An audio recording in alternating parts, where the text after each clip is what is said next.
comprendre ce qu'est la réincarnation, et pour pouvoir croire en la réalité de la réincarnation, il faut déjà être au clair sur ce qu'est une incarnation.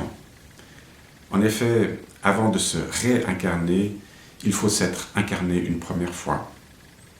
Mais alors, qu'est-ce que c'est qu'une incarnation ? Le mot incarnation est composé de deux particules. La première, in, veut dire dedans, et la deuxième, carné, chair. Donc le mot incarnation signifie entrer dans la chair. Or, s'il est précisé que quelque chose entre dans la chair, c'est que ce quelque chose n'est pas de chair. Il est d'un autre genre, d'une autre constitution que la chair. Cet élément, c'est l'esprit immatériel de l'être humain, c'est-à-dire l'esprit pris dans le sens de l'âme.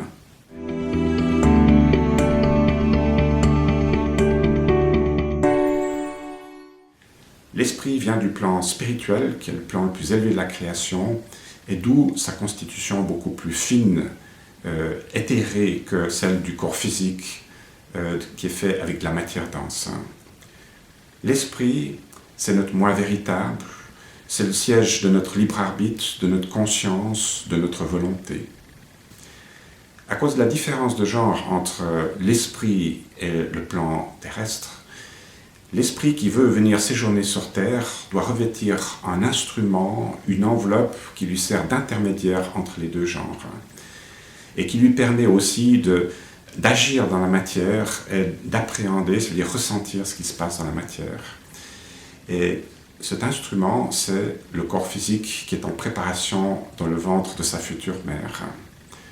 Alors l'esprit, pour venir sur Terre, doit entrer dans un corps, il doit entrer dans de la chair, et c'est pour ça qu'on dit qu'il s'incarne.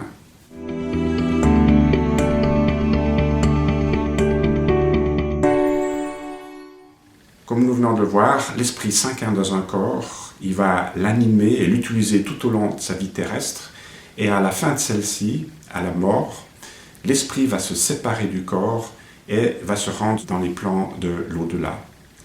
Et là, il ne cesse pas d'exister, mais il va continuer à poursuivre son évolution, ce développement de ses facultés en faisant des expériences vécues. Et à un certain moment, son chemin évolutif va l'amener à revenir sur Terre, et pour cela, il aura besoin d'un nouveau corps, il aura besoin de s'incarner encore une fois, et pour cela, on parle alors de réincarnation.